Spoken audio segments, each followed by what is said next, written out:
Let me go to the save point. I do not want to have to do that again. I'm gonna perp up. So, I was joking. Uh, I forget where I posted it, but I joked about my racist coworker dying, and that seems to have happened. Oops. I thought the Paxton thing was gonna be a joke, but oops. All right, drop down. Thank you. Wait for it. Oh, sniped. All right, and pop it in. We're on. All right, let's exhaust vent. We can do it. We're cool dudes. Doing cool stuff. Cool cho-chachos. Buttons. All I gotta do is redirect the energy to the vents. Oh, mirror puzzle. Alright, this is going to be interesting. Wait, not that interesting. That. Want you out of the way. Pop that down. Pop that way. Okay. And then I just need you. Bippity boopity boppity boopity bop bop bop. Oh, yeah, we got this. Boom.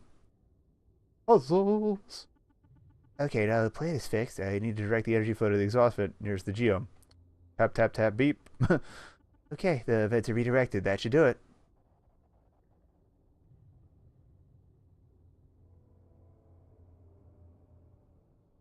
Get some. Or, stand there, don't care. Maybe care. Oh, nope, he left. Cool. Bye. Nope. Well, do I want him to leave that way? Probably not. He's just stomping through the fields like nobody's business. Bye. Wait for it. It's retreating. The exhaust vents worked. Far out, Aleph. Good to hear. Head back to home for debriefing and rest. Mayor Biggs. Aleph? Paxton is dead. He went ahead alone and I found him. I understand. Leave the body with someone and I'll send a crew to bring it back. I'll see you soon, Aleph. Thing is, why would he go to the plant if he's got the note on where to go? Meet with Lopez. Alright, let's go find the solitary tree. I'm not going back to town yet. Someone's got to break the news, Alright, this is the solitary tree. Remember correctly? Alright, head west until we hit woods.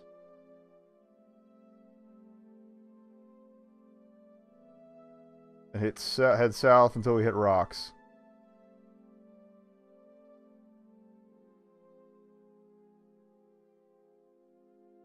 I think that was it. Journal. Field notes.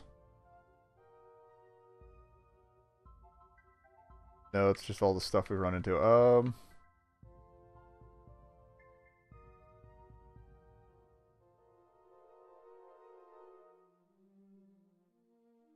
Okay. Inventory. Here is key.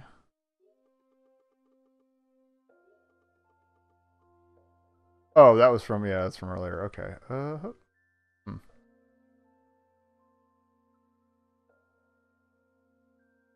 Maybe it was different woods? I'm trying to skim.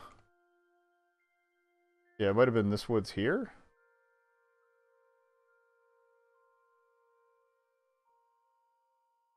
I don't see rocks. Unless it's these rocks? What's up, buddy? Whoop, there it is. I left the pot on the fire. Just went out to find some rosemary. It's situated that these always shift my balance towards purple energy so I can run faster. Purple necklace I wear is an ancient accessory designed for purple lining oneself to travel. Take care. Yeah, I found her with the mushrooms earlier. What is this? Pile of stones looks deliberately stacked, and there are traces of purple dye. Okay. There's obviously a power plant there that I gotta deal with.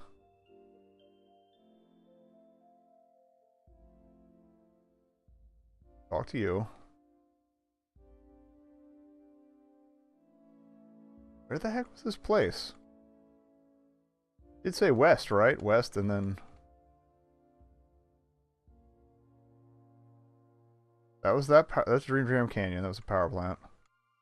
There's a forest. It looked like it had a gap, but I could have been...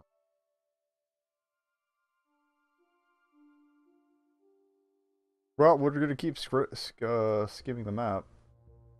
I will find this. I am going to go depress Lopez. That's my plan. Was it east, was it? No, it couldn't have been east. It was that'd be too easy. Like, was this a thing? No. Wait.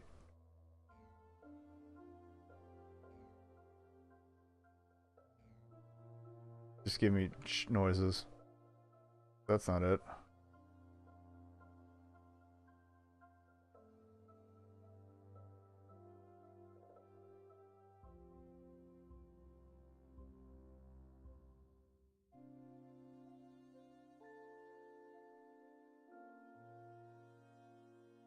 Where's Travel Bob again? Yeah, big monster. It's the same thing as before. We talked to you, Bob. Yeah, we know you saw the monster. I scared it off because I'm a cool guy who does cool things with cool, oh, cool lady.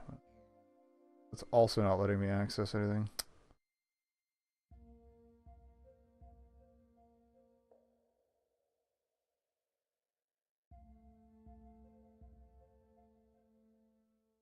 Yeah, I don't know which plant is next.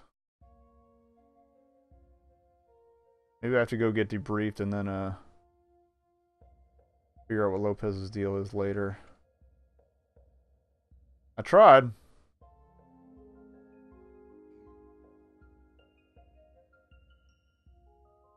There's definitely gaps in the woods that are something. I don't know what yet.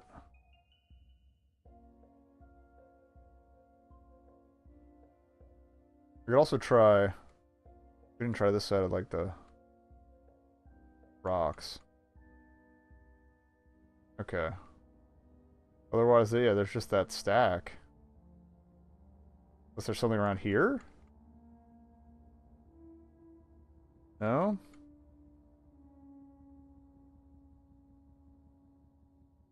There's the stack, there's these. But no magnifying glass is coming up, so... Huh.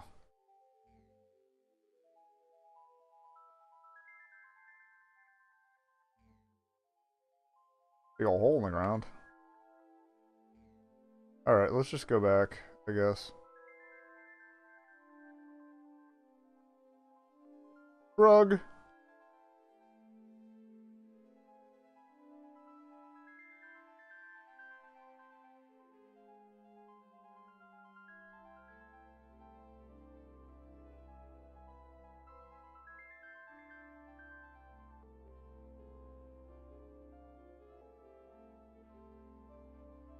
Yeah, okay. I'm dicking around too much here. Let us go...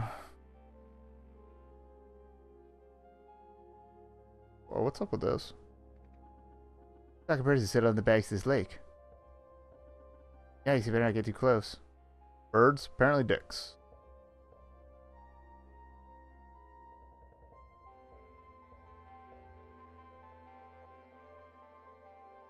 I actually haven't been on the overworld this long. I like how the music evolves. You should really have the water. The scales can clean green in the sunlight. Because green energy. Alright, so let's debrief.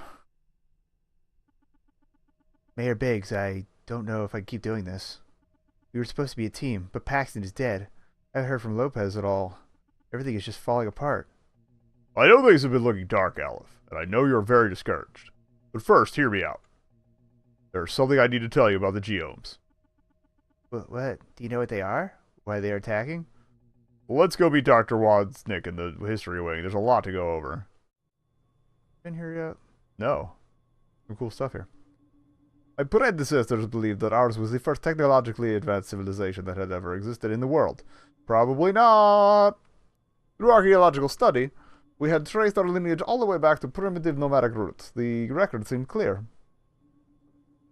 As a young researcher, I took part in an expedition to explore the outer continents to the east. We were driven by a thirst for knowledge, a desire to see things that no one had ever seen before, and, of course, to chart a path for future resource collection and colonization in the event that White Forge civilization continued to expand at the incredible rate that we were beginning to witness.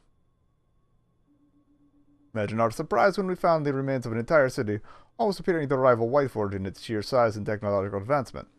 After much study, we were able to roughly translate the language used by this ancient civilization from contextual clues.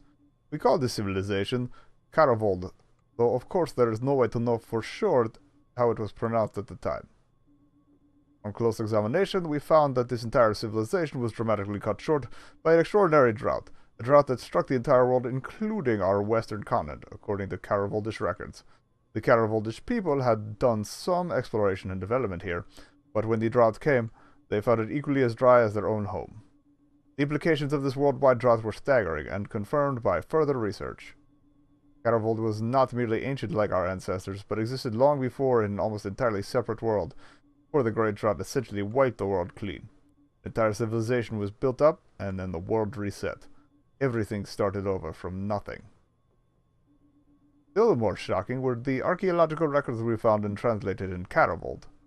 Around the time of the drought, they had experienced a revelation quite parallel to our own. Another civilization, still older yet, had been consumed completely by a great flood. We can't be certain, but there appears to be a cycle. Drought, flood, drought, flood. Every time the civilizations begin to reach a state of technological advancement, the end comes, whether by water or lack thereof. Welp. The end seems to be signaled by the appearance of three huge creatures, the geomes. These creatures act as harbingers, bringing about the apocalypse. We don't know how these creatures could cause these worldwide catastrophes, but we do know that Caravold fought the creatures, but only defeated two of the three, and then they were overtaken by drought. We now believe that our only hope is to destroy all of the geomes before they bring about the next great flood, which will wipe out civilization as we know it. Maybe civilization deserves it, I'm just saying. This is unbelievable. The geomes are here to bring the apocalypse? Aleph, now you see why it is so important to continue. Why you must not give up. Cassidy and Paxton lay down their lives for this cause. We must avenge their deaths and save all of mankind. Wait, so Paxton and Cassidy knew about this? Well, not exactly. We didn't say anything because we weren't certain. You're yet certain that this was happening. There's much that we still don't know about the geomes. But it's clear to us now that the signs are here. We had, of course, hoped that the previous civilization was wrong, but the signs are here. All the same, we must prevail. It is the only option we have.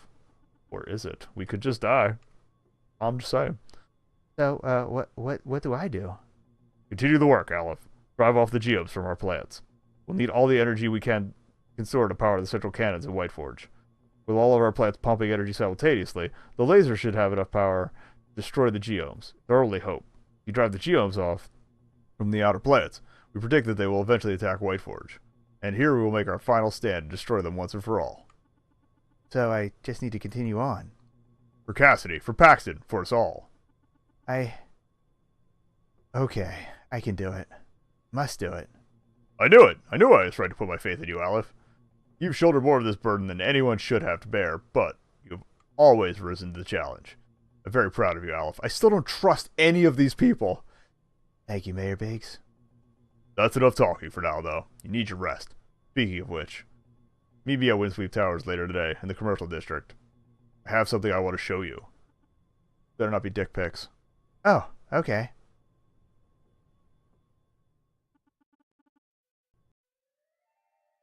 Lobby of the lighthouse. Will they let me go to the history wing now? There's small installations about the history of Whiteforge. Okay, let's read. Nomads. Before the technological innovations that made Whiteforge possible, the only sustainable concentrations of people consisted of small villages and trading outposts. Many lived in nomadic tribes, traveling at the mercy of weather conditions to hunt and gather or to graze livestock. Archaeological study has shown that these nomadic societies often had religious beliefs that prized dark energy over light. Many natural concentrations of dark energy throughout the land are marked by ancient cairns. These stone markers were often stained with purple dyes. Oh, the stones we found down south. In the characteristic hue of dark energy. Artifacts of danger. This ancient crystal pendant is thought to have once been charged with dark energy and worn around the neck. I'm drifting into the mayor with my voice here, I'm sorry. Over the course of the day, the pendant would slowly release its charge into the skin of its wearer. The existence of such jewelry demonstrates that the almost obsessive relationship these tribes had with dark energy. Fervent religious devotion or perhaps superstition must have led them to wear such pendants despite the potential health risks. There's also the thing, I noticed the exhaust vents vented dark energy, which is what drove the geome off. Maybe we needed the dark energy as a balance to their light energy? I'm just throwing that out there. It was only by recognizing the gravity-defying power of light energy that mankind was able to rapidly innovate and develop. Vertical architecture blossomed with the development of light energy-infused tools and machinery, meeting an ever-growing demand for housing what would shortly become known as Whiteforge City. In the dense, rich exchange of Whiteforge City, culture and innovation flourished, spurring the citizens to greater and greater heights, both figuratively and literally. This golden age has continued to this day, and nowhere is this more evident than in the relatively recent creation of the Apex District, which hovers above the city, weightless and serene. The centerpiece of Apex and the symbol of modern Whiteforge is the Sunray Spire. The Sunray Spire transmits numerous wireless signals both locally and throughout the world to facilitate the spread of resources and information, making possible our way of life.